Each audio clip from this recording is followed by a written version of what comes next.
I'm Theo. And I'm Juliet. And this is Apologies Accepted. We offer an entertaining look at some of the big issues in history by examining public apologies of the famous and infamous. We're looking at politicians, serial killers, actors, and you. Send us a public apology you would like to make, and we'll read it on the air and give you a chance to redeem yourself, or just get some guilt off your shoulders. We're here for you. Once a week, maybe more if you're really, really sorry.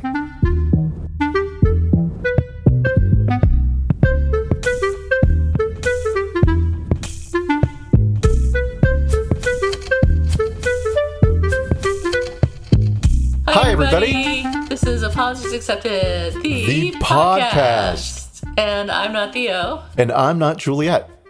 And the big question, as always, on everyone's minds this week is what's shakin' bacon? Wow. Well, look at how surprised I am to be asked that question. What? Bacon? What? What? When did we start doing bacon? Only the past 2 years.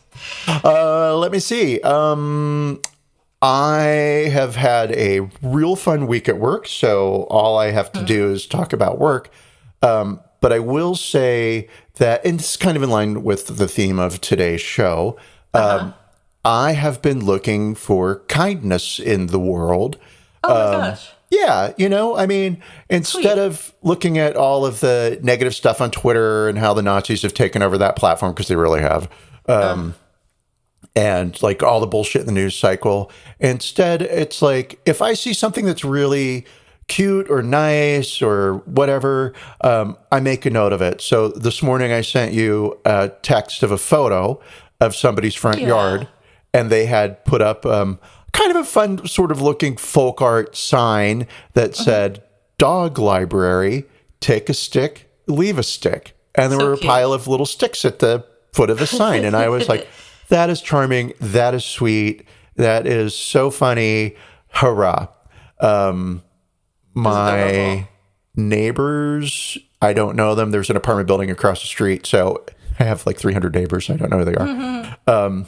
But there were these two girls who were sitting in the middle of the road. And I live on a pretty quiet street, so that's not so weird that somebody might sit in the road for a minute. And they were looking at what I thought was a pile of rags. It turned out to be the mangiest looking cat I have ever seen in my life. Yes, it was. How is this a sweet story? I will tell you. So I was driving my car in their direction, and they're in the middle of the road. And I'm like, I have two choices. I either stop and I do a 3-point turn and then drive around the block, or I just real slow inch my way past. And that's what I did. I real slow inch my way past them. And I'll say I looked at the girls. They looked at me. It wasn't like I almost ran them over or anything. It was perfectly fine. There was plenty of room. It's a big street. Cool. And I saw the cat, and I was like, oh, and I waved at them, and they kind of smiled and waved back. And the next day, I saw like 3 food dishes out on that corner. So neighbors are like feeding the cat and watering the cat. And so I thought that was really sweet. And then this does go in a different direction, but I think it's good news for squirrels.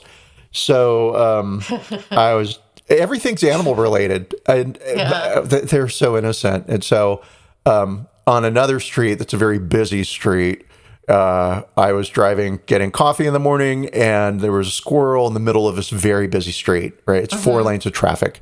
And I was like, oh no, that squirrel. And it ran straight into a car's tire. The car was doing like 40 miles an hour, and it bounced off and just lay on the middle of the road. And it was, that's just as I'm driving past the squirrel, right?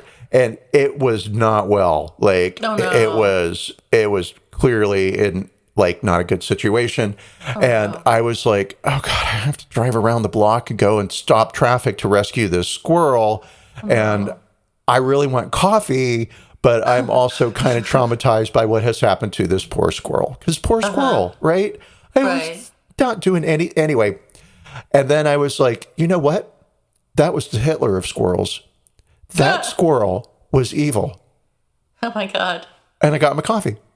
Oh my God. Oh my God. This is your feel-good story. It's as good as I can get things. And I will say that's all I got. And the rest of it is just go downhill from there.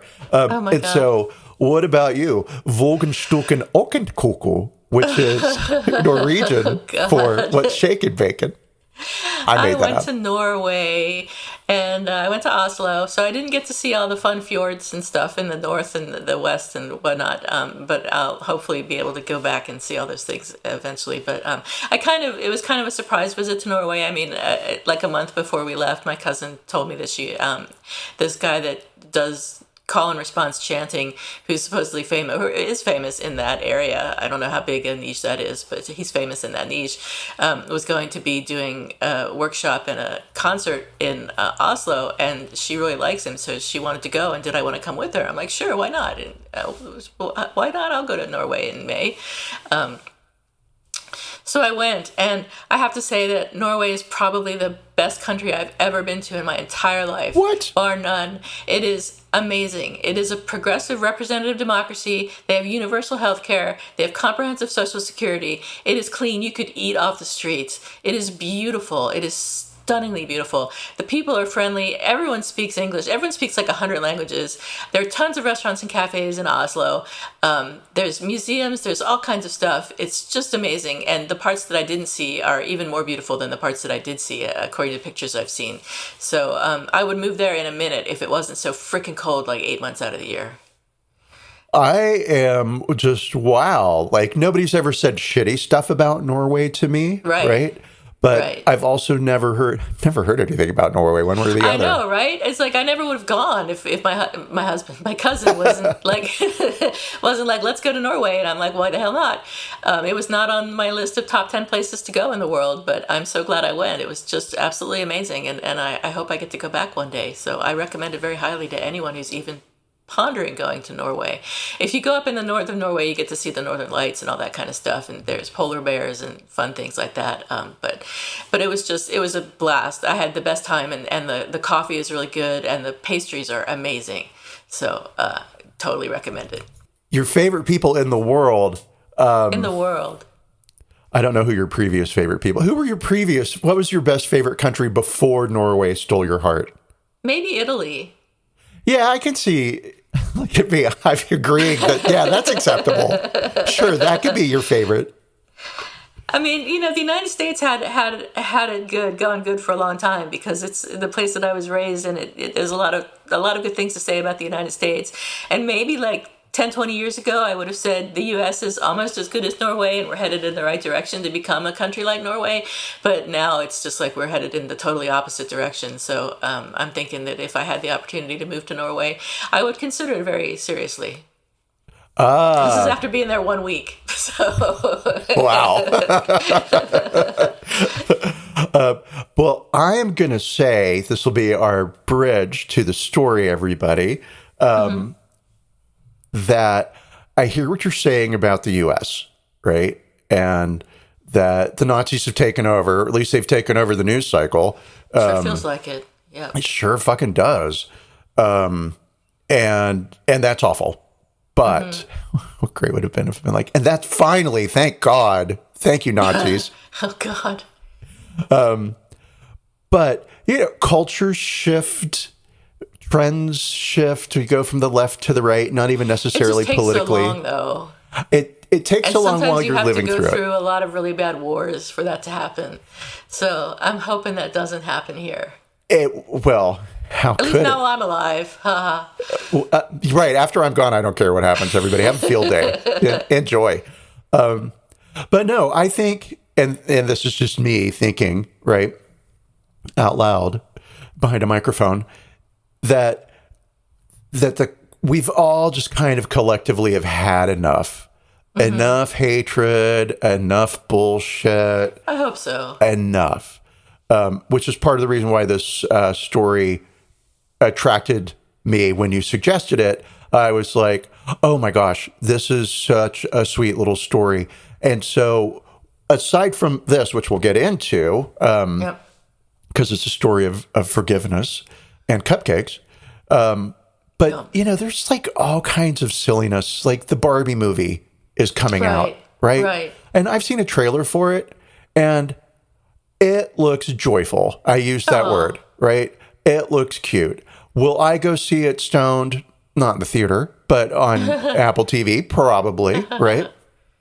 I'm trying to think of like other things in the news cycle or other things in the media that have this sort of like innocent sweetness about them, but I feel like things will change.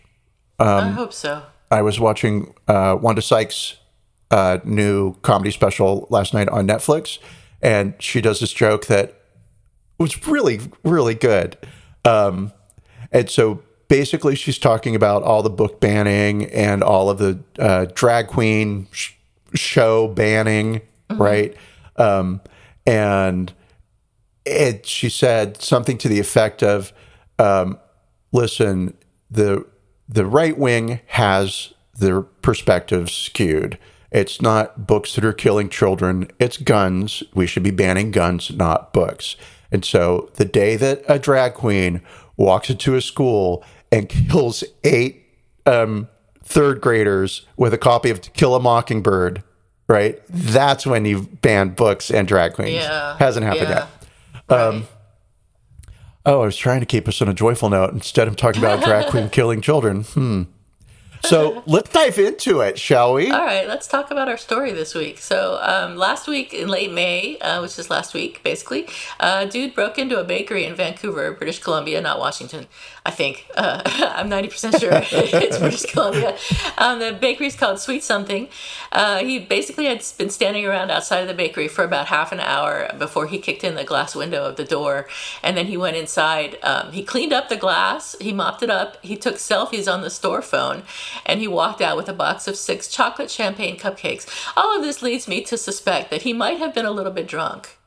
I don't know how you feel about that, but that was kind of the way I was going with the story. So it was one of two things, right?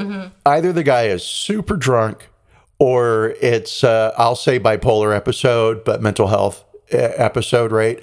And so I did watch the video footage of the guy breaking into the bakery, and like he just kicks his leg through that glass without a second of hesitation. you could, like, I don't think you could sever your leg, but you could hurt yourself, really sure. fucking hurt yourself. There's some major arteries in your leg. Cut one of those and you don't have a lot of time. Everything is going into this dark place. Just stop it. Stop it. This is a story about a bakery and cupcakes. And how sweet though that like he cleans up after himself and you know, and then he just leaves with a box of cupcakes. He didn't like go into the cash register. He didn't vandalize the store, right? Right. Yeah, no, it's great. And the footage that you talk about, so the store owner, Emma Irvine, posted it to TikTok and it went viral. So pretty quickly it had over 2 million views. I don't know how many it has now. But she posted the security camera footage and the selfies that he took.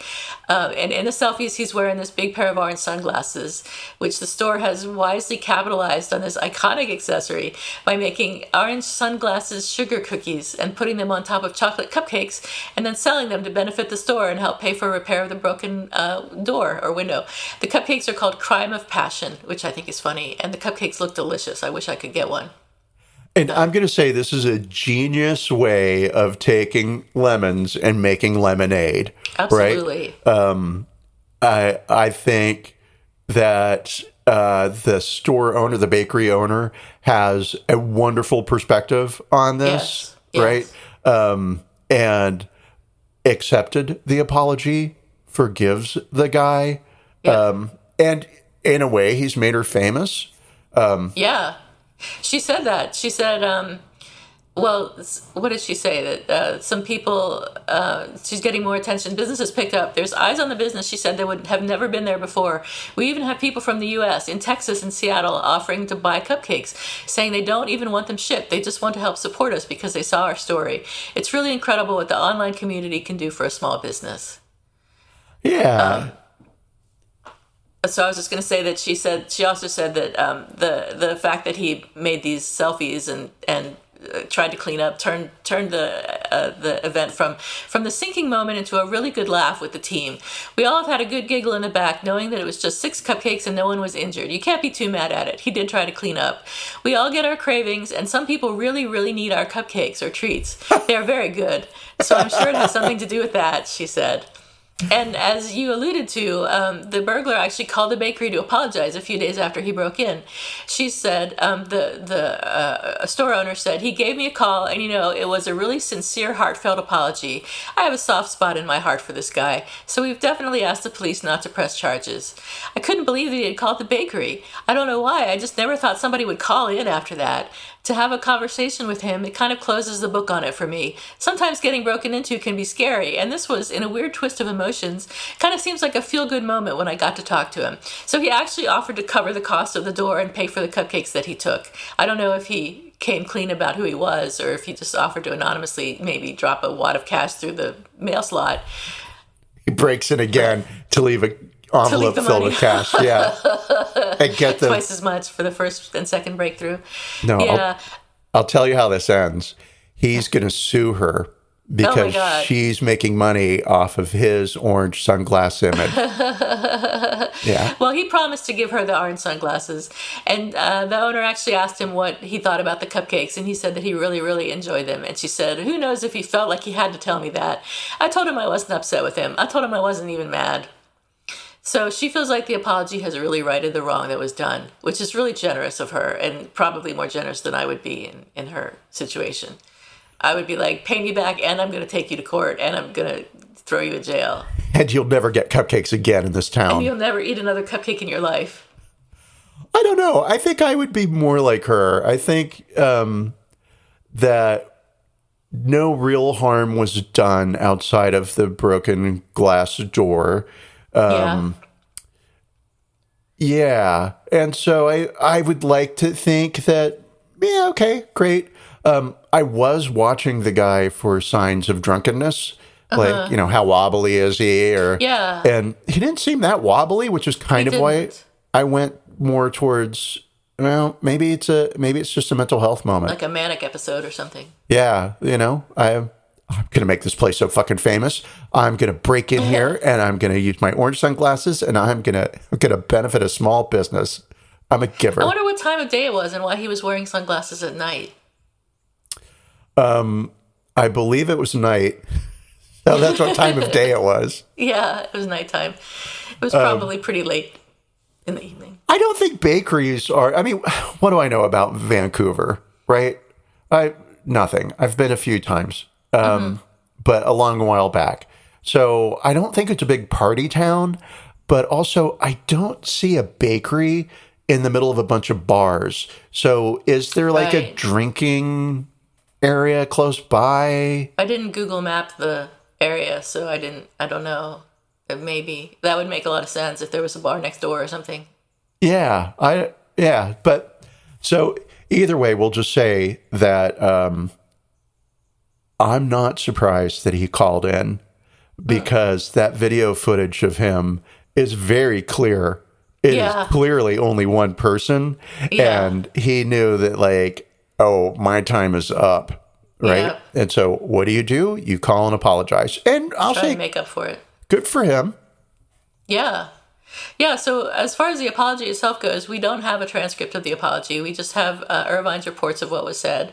But according to what she reports, he did say that she apologized profusely, so there was an expression of regret. There was no explanation of what went wrong. She actually says that she didn't ask him what happened, so that's missing. As far as acknowledgement of responsibility, maybe, I think that would all depend on whether or not he's still anonymous. So he said that he did it, but he perhaps has not said who he is, so that's not entirely taking responsibility. There was a declaration of repentance and an offer of repair. He did offer to pay for the cupcakes and the door. And then, is there a request for forgiveness? We don't really know whether he asked for forgiveness or not. But she seems happy with it. I give the apology a 7.5, but I give the response from the bakery at 100 out of 10. Oh, what a good breakdown. Because I just like, this apology is a good 9. Right. Yeah. Admittedly, what spurred the apology, in my opinion, is all the video footage that was all over TikTok in the news, and this guy's face, and like I'm sure all of his friends were calling him and were like, dude, you're in the news. I'm gonna tell. Right. So yeah, but for sure this baker has given us all a lesson in what true class is. Yes. Yeah, she did good. She's a very kind person, and her cupcakes look absolutely delicious. So go girl, I hope that this makes you a millionaire. Yeah, and that you put Sprinkles out of business, because fuck those guys. Who's Sprinkles? Who is Sprinkles? Sprinkles Cupcakes? Who's Sprinkles? I don't know who Sprinkles is. I am in utter disdain for you now. I'm in disdain, sure. Sprinkles is a cupcake bakery, and they exclusively do cupcakes. So I'm waving my hand around. I'm offering you a cupcake, an imaginary cupcake out of air. Yeah. And they invented, did they invent? Sure. The first cupcake ATM.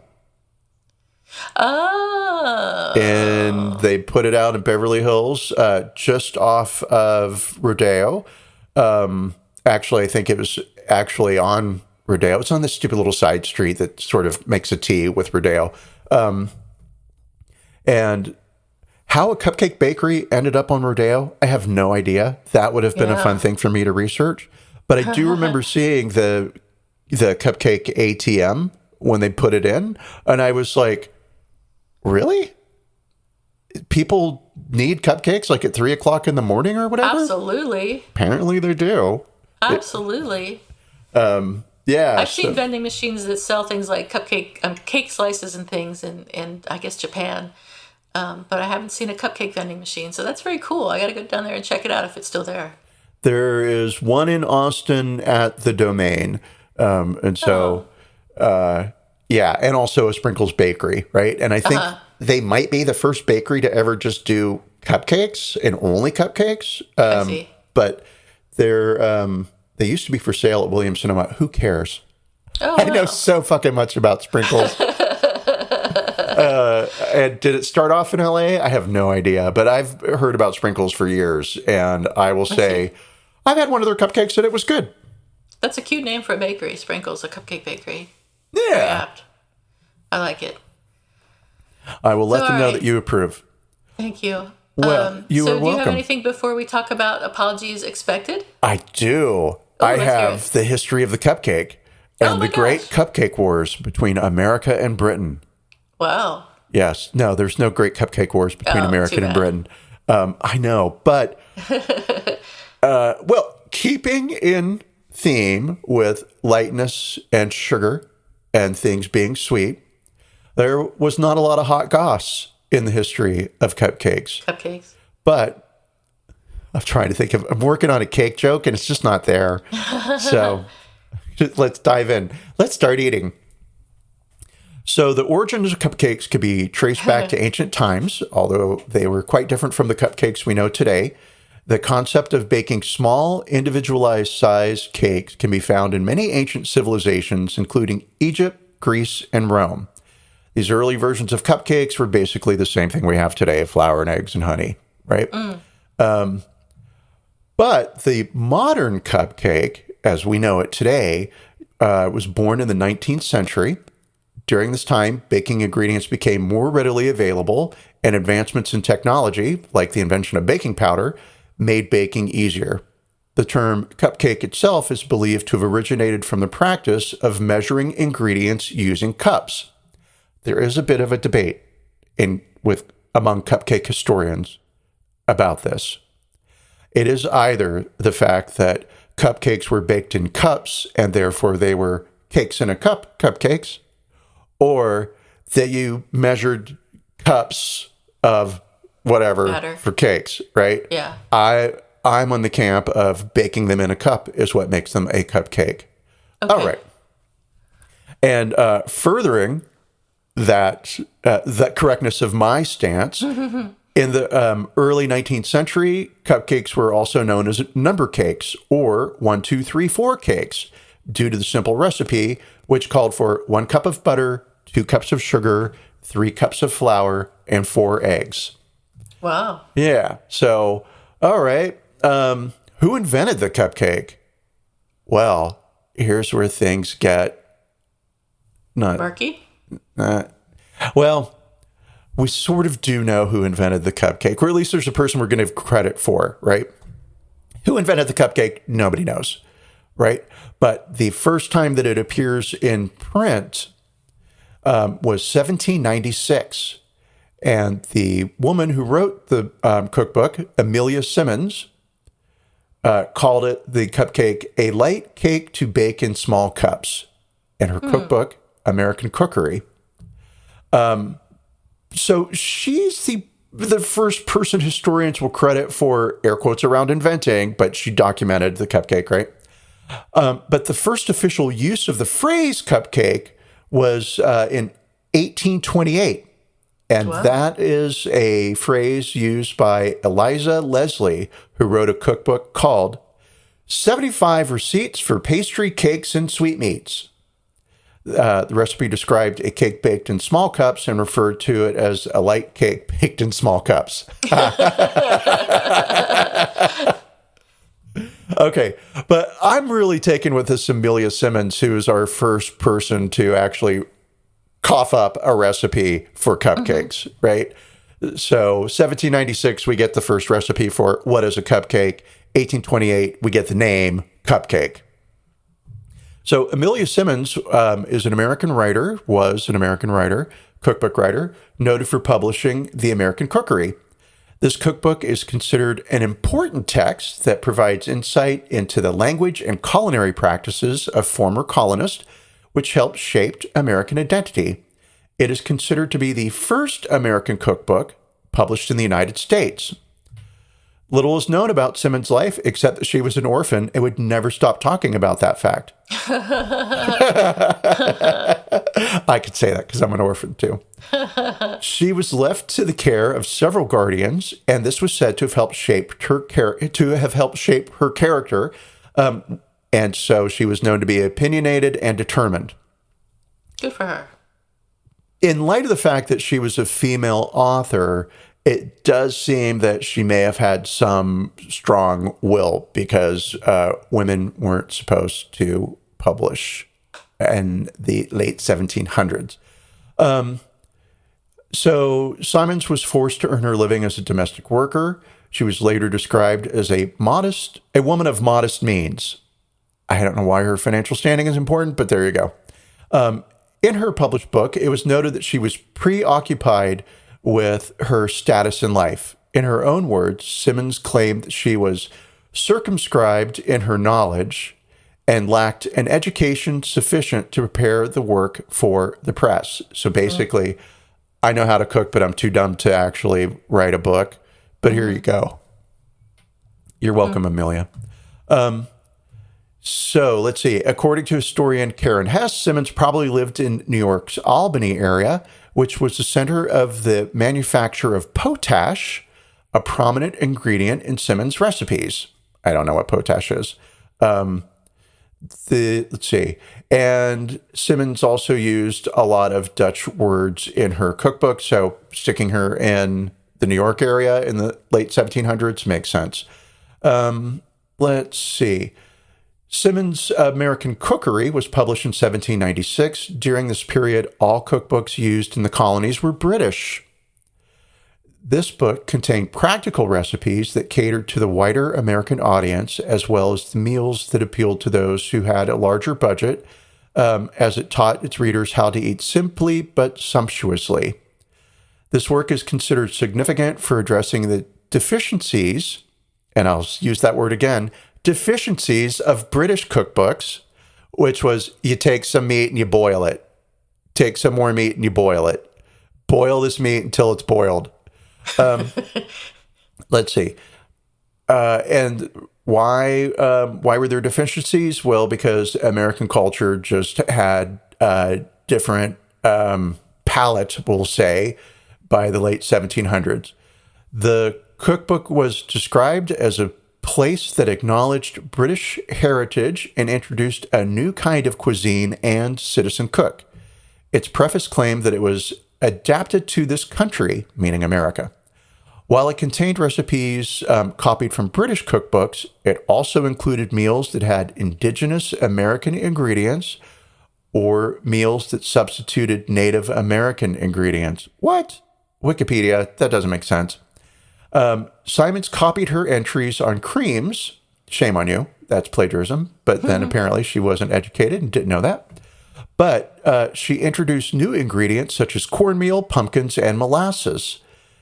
Copying was said to be commonplace, and Simmons' recipes also were copied by other cooks later on in their own cookbooks. The U.S. Library of Congress, owning one of the only 4 known copies of the first edition of American Cookery, has designated this book to be one of the 88 books that shaped America. Who knew that there were 88 books? I didn't know there were 88 books that shaped America. Why aren't there 100? Yeah, why are there only 88? Listen, Library of Congress, you need to call me. Okay. Get yourself together. As the 19th century progressed, cupcakes became more popular and started to appear at social gatherings and parties. They are often decorated with icing or frosting and served on special occasions. Cupcake molds made of tin or aluminum also became widely available in the late 19th century, further contributing to the ease of cooking cupcakes, because otherwise you had to just find a bunch of cups. In the 20th century, cupcakes continued to gain popularity, especially in the United States. In the 1950s, we get the invention of cake mix, box cake mix, which made it very easy to make cupcakes. Let's see here. And then I've got a couple of fun cupcake facts. Cupcake ATM sprinkles a famous, but not to Juliet, cupcake bakery.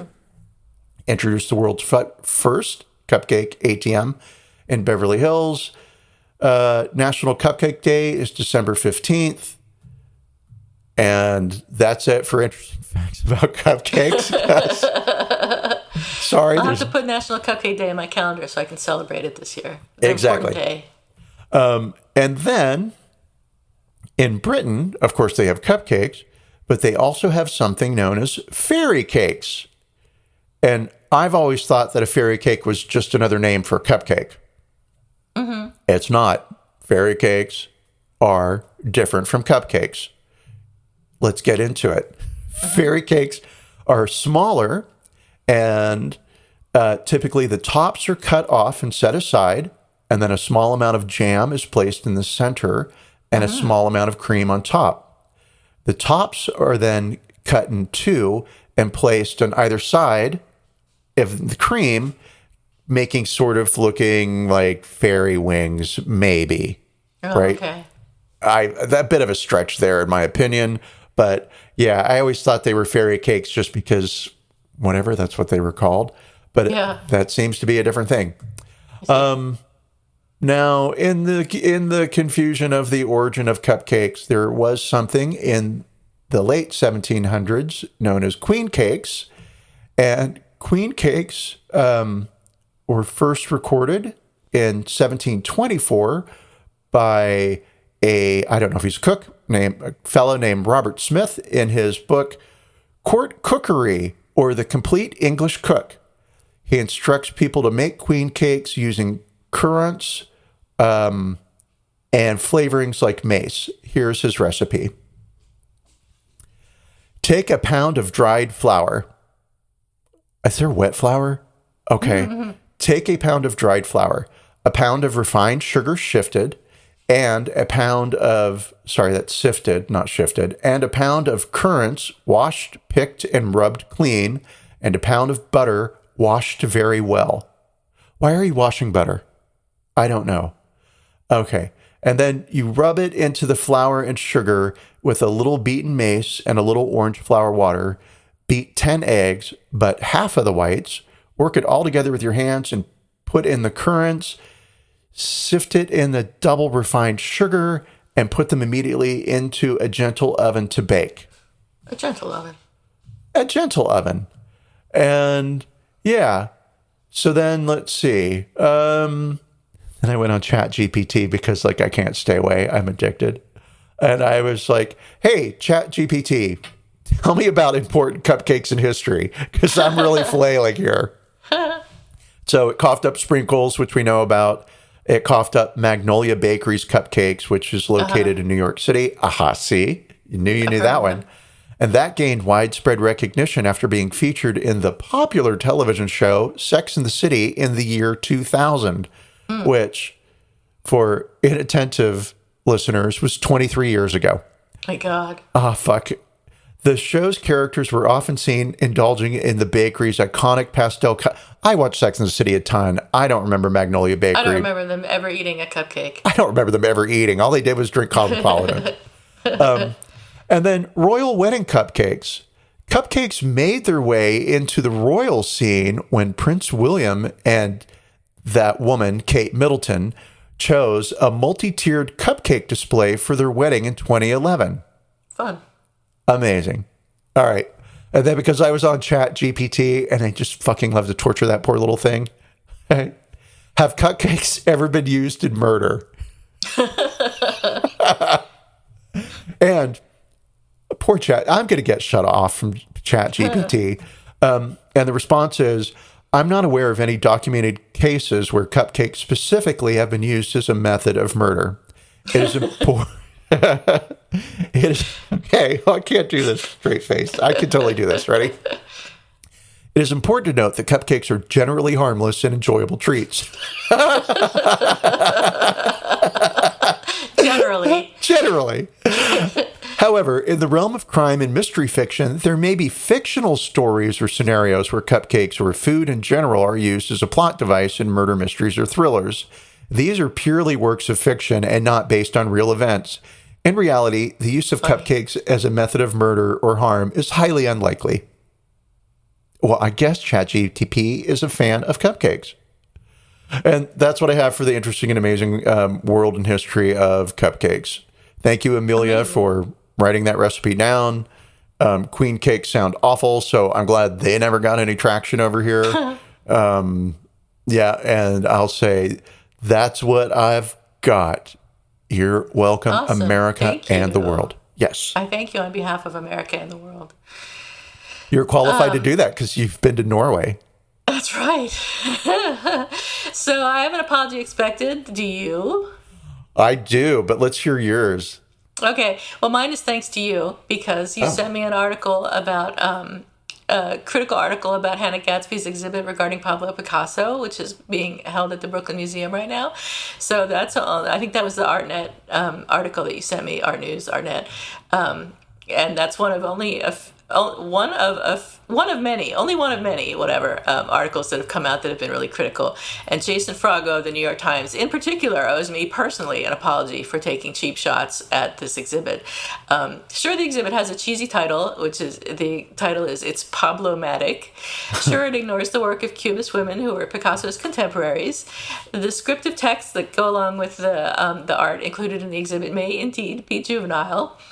And sure, Gatsby only has a bachelor's degree in art and may not be qualified to curate an exhibit, but I'm sure they're not the first. There's not enough feminist art. I could get behind that.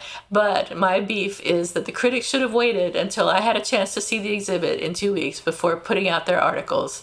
Also, I will note that all of the critical articles that I saw were by men, and it was 100% inevitable that the mainstream art world would find fault with this exhibit. So... Ann Pasternak, who is the Brooklyn Museum's director, in fact said, "To those who question whether Gatsby's voice belongs in this exhibit, I would simply ask whose interests are threatened by including it, or who benefits from excluding it." So, up yours, critics. I'm going to go see this exhibit in 2 weeks, and I'm going to enjoy it. And I'm going to find it to be amazing and awesome. That's right, I will, and I'll be back here talking about it. Yeah, I saw another article that said something to the effect of like, don't go see it. I think it was kind of in the line of The Onion or in the vein of The Onion, and it was male art critics heads explode. I missed that. I'll have to go look for it. Yeah, I don't know how it could go wrong. To be honest with you. She's she's fucking insightful and smart. Well, she's a they, actually. So I didn't realize. Insightful. Yeah, they are. I keep screwing it up myself. But so they're totally fun and smart and interesting, and I'm looking forward to seeing what they had to say about Picasso. But I just want to look at the art. I just want to go check out the Picassos that are there and the other art that they put alongside it, and see what I can make of it. So I'm totally looking forward to it, and I don't care what these critics had to say. Exactly. Well, that's the whole thing about art. It doesn't matter what critics have to say. It only matters what we have to say. That's right. That's with everything. So what's your apology expected this week, or who's sorry now? Well, I have an apology expected, and it involves cheesecake, because weirdly, cupcakes have never been used in murder, but cheesecake has been used in attempted murder. Yes.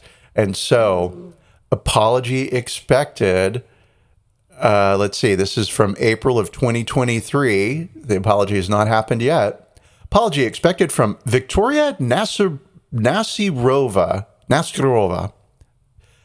Victoria Nasirova is a Russian-born woman who was sentenced to 21 years in a U.S. prison for trying to kill her American lookalike with a poisoned cheesecake and then steal her identity. Whoa. Yes. And a ruthless and calculating con artist is going to prison for a long time for trying to murder her way to personal profit and gain, a Queens District Attorney said in a statement. Nasirova visited the home of her then 35-year-old victim in August of 2016, bearing the gift of a cheesecake. At the time, the pair resembled one another. Both spoke Russian, had dark hair. Well, they resembled each other. I don't know why we're going to description. And they're pretty, sure. The woman ate the dessert. The woman ate the dessert and began to feel sick before passing out. So they're not giving the full story there. So what happened was, both women are Russian, but I'm only going to call the one woman Russian, right? Because I'm going to highlight the fact that Russians love to use poison. So the Russian woman came over to her friend's house. Her friend was a beautician. And the Russian woman brought 3 pieces of cheesecake with her, and she ate 2 of them. Right? And then says to her friend, "Oh, you should have that last one. I've had 2. You don't need to worry about your figure. You're fine." "No, I can't eat that cheesecake. It is too rich and I'll get too fat." "No, go on. Look, guys, they're so delicious. I've had 2. So the beautician ate the poisoned cheesecake. And then the Russian woman, after the beautician passed out, got up and decided she was going to make the scene look like suicide. And so grabbed a bunch of pill bottles and opened them up and scattered the pills all around the body. Right? Oh, wow. Which, sure, that's exactly what every scenario, right? That's how it always plays out. The pills never end up inside the person. Right. You die because they're scattered all around you. And the waves of medication, the electronic waves, kill you. Right, sure. Yeah, well, just going to say, I bet that there will be an apology. The beautician lived, and Victoria? What the hell? Katerina? Victoria is now officially in jail. So, and I'm sure the biography's coming out. How sweet it was. My stolen moment of bliss. Yes. Did this story come from ChatGPT? No, it did not. This is just one I had in my head. I was wow. I know when a dessert was used to murder somebody. Attempted. Wow. Yeah. So, cupcakes harmless, cheesecake's deadly. Not so much. Well, thank you. That was You're good. welcome. Good job. I think that's it for this week. That is it for this week. All right. So thanks, everybody, for listening. We'll be back. I think we'll be back next week. Yes, we will be back next week with a new episode. And until then, stay cool, cucumbers, and don't drip potato chips. Vergenschlocken. That is Norwegian for goodbye. Bye. Bye. Vergenschlocken.